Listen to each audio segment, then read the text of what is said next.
Want to dominate conversations and win minds? These 5 forbidden tricks will make you unstoppable. You were never taught how power really works. They told you to be nice, to be fair, to work hard, stay humble, and wait your turn. And while you sat politely in line, someone else took what you wanted that he didn't wait. He didn't ask. He simply understood something you didn't. The mind is a weapon, and most people are too afraid to use it. You want truth? The world does not reward the good. It rewards the strategic, and that's exactly what you're about to become. Not because you'll manipulate others for sport, but because you're done being manipulated yourself. This is not a video for the fragile or the fake. This is for those who feel the storm in their chest, those who've tasted weakness and are ready to bite back. There are 5 forbidden mind tricks I'll share with you. Each one is a key. Not to the door they let you see, but the one they hide. If you master these, you won't just play the game differently, you'll own the damn board. But first, let me take you back to a room you've been in before. You're in a meeting. You've got the answer, the insight, the fire. But when you speak, your voice trembles just slightly. No one listens. Then, someone else repeats your idea louder, colder, without hesitation. They get the credit, the nods, the power. You walk out silently furious. You didn't lose because you were wrong. You lost because you didn't understand how dominance is perceived. So here's your first forbidden truth. 1. Control the frame or be framed. Power doesn't reside in truth, it resides in perception. Whoever sets the frame controls the conversation. And whoever controls the conversation controls reality. Imagine a courtroom. 2 lawyers. Same evidence. But one speaks with calm certainty, the other with nervous truth. Who do you believe? The frame is the context, the emotional lens. He who controls why something is happening controls what it means. People don't respond to facts. They respond to frames. Are you the victim or the visionary, the threat or the authority? If you don't define yourself, others will define you. And they'll define you to their benefit. Here's how this trick works in the real world. A man walks into a negotiation. He's already lost. Why? Because in his mind, he needs the deal. The other man, he frames it as a test. Convince me why I should work with you. That's frame control. And it's terrifyingly effective. Once you master this, you don't ask for respect. You command it with silence, posture, and precision. Next time you walk into a room, don't just enter physically. Enter mentally. Decide the narrative. Shape the meaning. Now, you're not reacting. You're directing. But power isn't just about the frame you set. It's about the silence you can hold. Here's the second forbidden trick. 2. The pause that destroys insecurity. Weak men fill silence. Powerful men own it. You've been trained to respond fast, to speak quickly, to fill every space with words, because silence feels awkward, right? That's how they trained you. But silence is not awkward. Silence is dominance. Picture a wolf staring down another. Does he speak? Explain? Beg? No. He holds eye contact. Motionless. Unblinking. That's what silence feels like from power. In psychological warfare. And make no mistake, life is psychological warfare. Whoever flinches first loses leverage. Most people break under a pause. They rush to justify, apologize, soften. Don't. Hold the tension. Let them squirm. Let them reveal themselves. A man who is comfortable in silence is dangerous. And you, if you're ready, are about to become dangerous, because when you stop reacting, when you start choosing every word, every pause, you move from being seen as a person to being felt as a presence. This is how quiet men command loud rooms. But remember, power doesn't shout. It doesn't explain. It simply is. And those who don't possess it feel it like heat. We've only scratched the surface. You feel it, don't you? That shift in your spine, that ache in your gut. It's not fear. It's awakening. You were never meant to play small. And now, the game begins to shift in your favor. But the deeper tricks, the darker ones, they don't just change how others see you. They change how you see yourself. And once that happens, everything else bends around it. Let's go deeper. Look around. Most people wear masks they didn't choose. Polite masks, passive masks, Smiling masks hide in quiet desperation. But here's the brutal truth. If you don't choose your mask, someone else will design it for you. That they'll label you, box you in, define you. And you'll spend your whole life reacting to a version of yourself that never belonged to you in the first place. But there's a way out, a forbidden mental tool few dare to use, because once you do, you can never go back. You'll start seeing through everything. Friendships, deals, even love. The illusion fades. The manipulation becomes obvious. And so does your path to absolute control. Here's your third forbidden mind trick.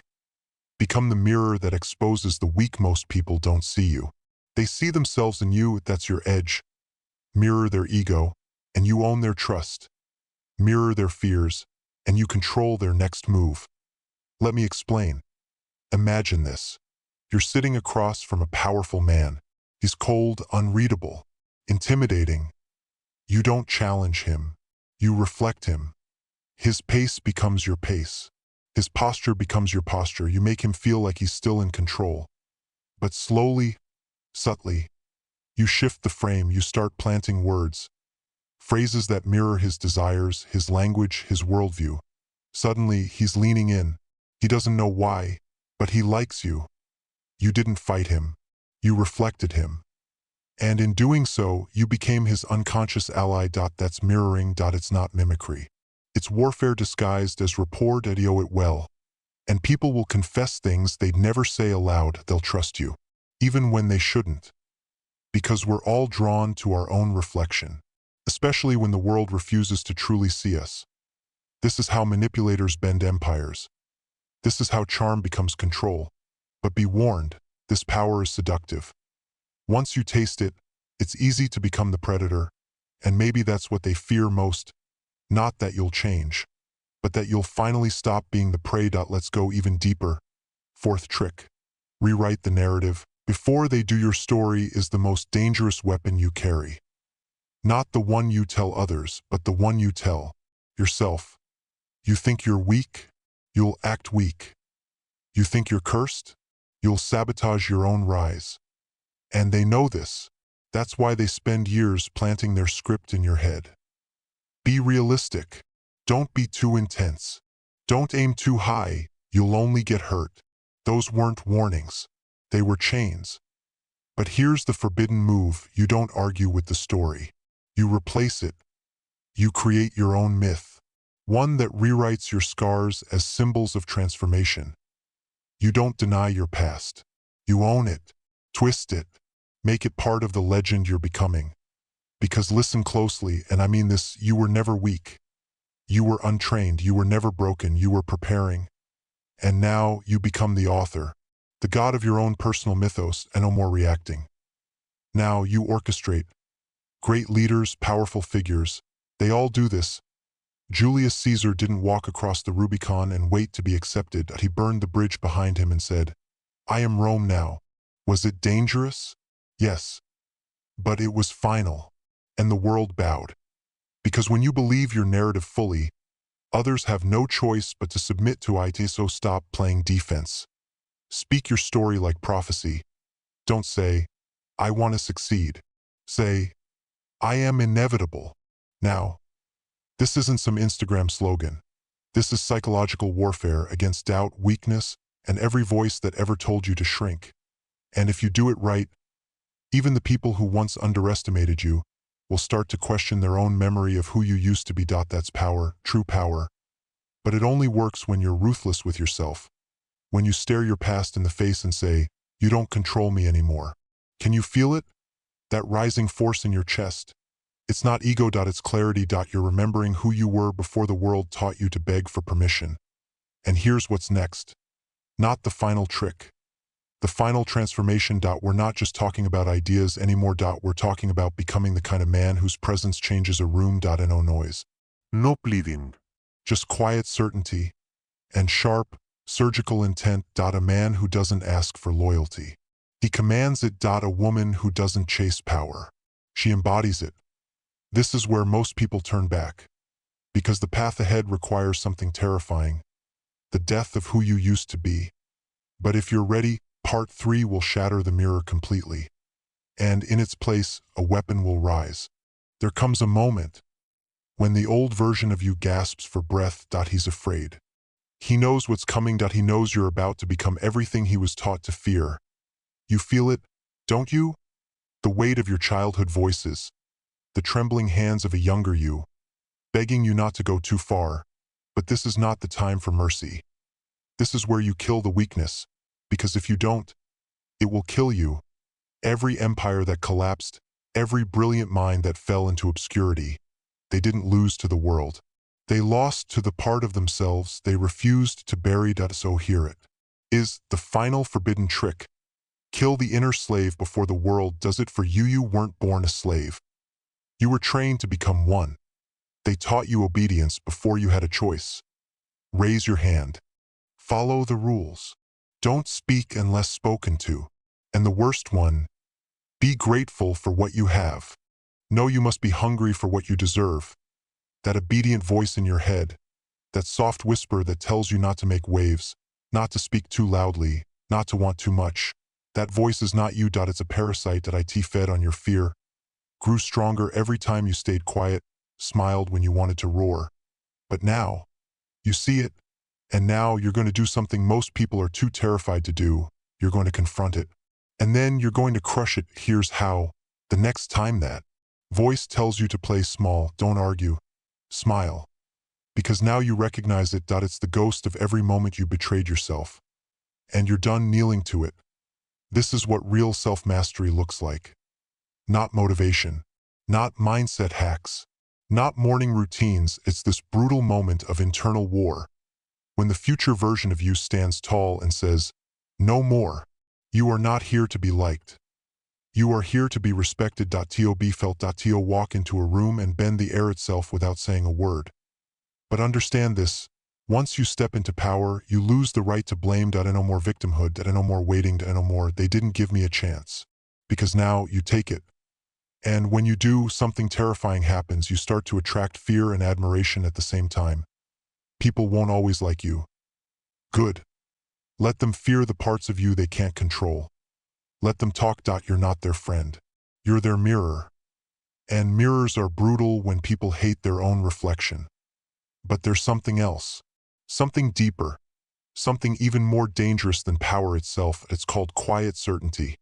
You don't need to yell. You don't need to prove. Your eye contact says everything. Your stillness becomes unsettling. Your no is sharp enough to draw blood. You're not looking for approval anymore. You're choosing who's even worth your time. This is the predator state. Not because you harm, but because you cannot be harmed easily anymore. It's not cruelty. It's calculation. When someone tries to manipulate you now, you see it instantly. You don't flinch. You let them keep talking, while you already know how the story ends. And when you respond, it's not emotional. It's surgical. Now people come to you with respect. Not because they like you, but because they sense something they can't explain. Something primal. You've stepped out of the crowd. You've burned the script. And you've become the one thing society fears most. A free, sovereign mind. A man or woman who no longer needs permission. Now, every room you walk into feels different. Because you carry yourself like someone who knows the weight of silence. You don't overthink. You observe. You don't chase. You select. And the ones who once ignored you, they either follow or they fall away. That's the transformation, not from weak to strong, but from bound to unbound. You've rewired your core identity. You no longer see life as something happening to you. You see it as something you shape. And this, right here, is where most stop, because it's lonely at this level. People will say you've changed. They'll say you're cold, arrogant, unapproachable, and maybe you are. But let me ask you something. Would you rather be misunderstood or manipulated? Would you rather stand alone or kneel among cowards? You already know the answer. You've come this far, and there's only one step left. Not to gain more power, but to live as if you've always had it. Because in the end, it's not about tricks. It's about identity, and your new identity is forged now in fire. Are you ready to seal it? Then meet me in the final part, and leave the past behind. There's silence now, not outside, within you. The noise is gone.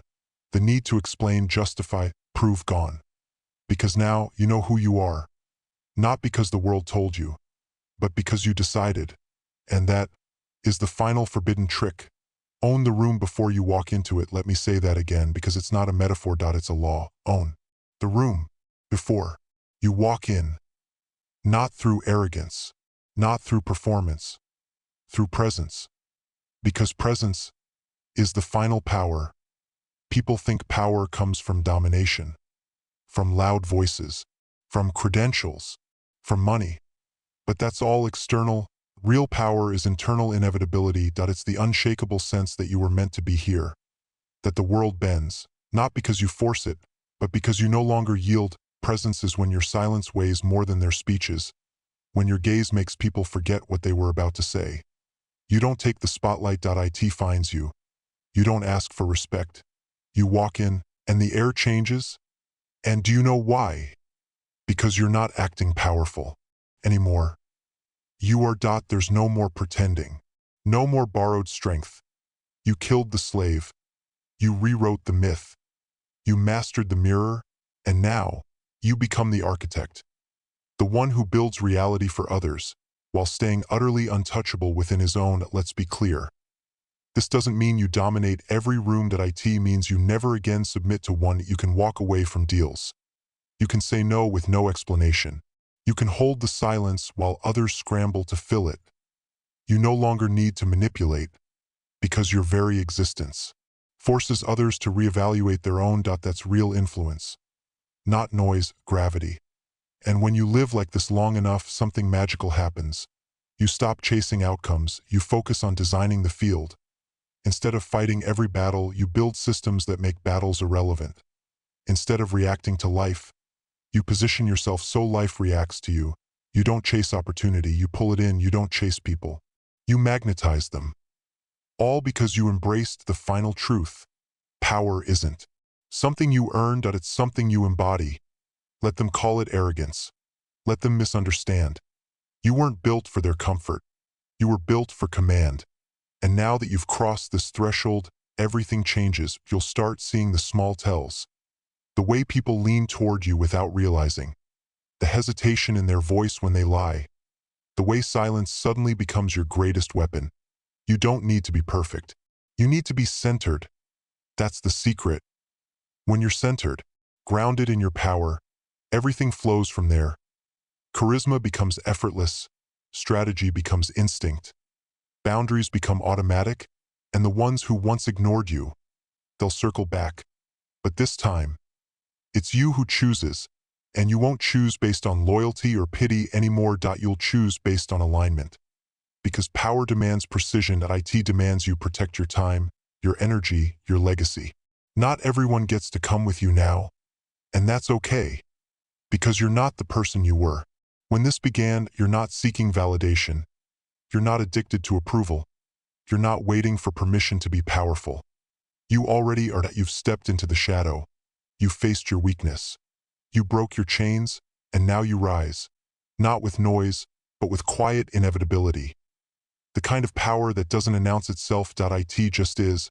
And those who sense it, they'll either rise with you or fall trying to reach you. Either way, your path is clear. Walk it. Alone if you must. Unapologetically. Unshakably.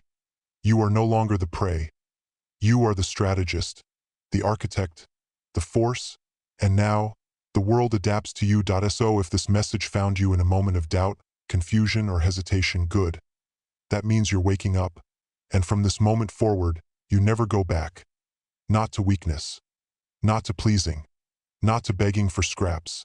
You build the table. And the only question left is, are you ready to live like you were never meant to kneel? Then prove it. Drop a comment. Claim your power. Like the video if it ripped something open inside you. Subscribe, not for me, but because this path requires allies. And we don't walk alone forever. This is just the beginning. There are more forbidden truths to uncover. More hidden weapons to master. And when you're ready for the next one, I'll be waiting. Stay sharp. Stay sovereign. Stay untouchable.